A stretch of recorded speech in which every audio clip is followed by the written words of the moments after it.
let's say if she got a medal, that'd be above and beyond. I think just to get in the final and compete would be amazing. And because the last two Olympics haven't gone to plan for her, and I just think there's something about her, like on the track, which again I admit, like first of all, you'd watch only a certain amount.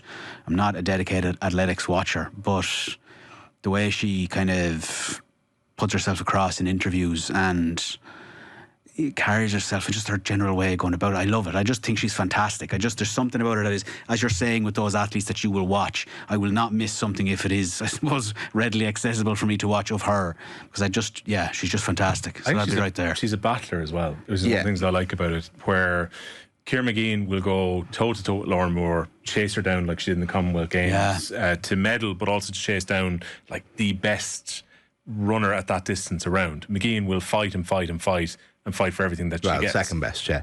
Like, I mean, Kipyegon is probably the best 1500 runner meter of all time, and that's why, in a weird way, I think times are almost irrelevant when you've got somebody who's so far out ahead of the field. She will drag them in different ways. But the fact is, Lauren Moore was second. And silver in Tokyo, and we know that Mageean can challenge her, and there's a big group of them there, about 3 or 4, and I'm like you, I don't know a huge amount about it other than just following Ciara, and I think she does have a chance, and for me that's what would make it so exciting, is that she's in the mix, and if she doesn't do it, she doesn't do it, but she will make a final.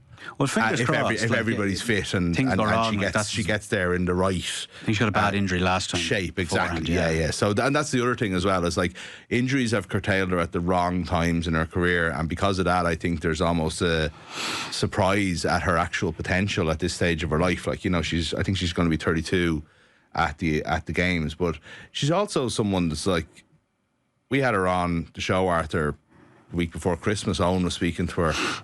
And I think we'd scheduled about 20 minutes for it, and we ended up doing like 45 or something, wasn't it? We were on talking to her about the gold mile, and she is one of the most engaging and articulate and interesting people in Irish sport by a mile. And you listen to that interview with her, or any other interview she's going to do between now and then, and you won't be able to help rooting for her. You know what I mean? She's just one of those incredibly likeable sports people that we don't get to know them as much as anymore, and she's just like, I don't care, I'll talk to you about my tactics, I'll talk to you about what I think about in races, and she's so relatable, so I'd had her on my list if I didn't already know you had her.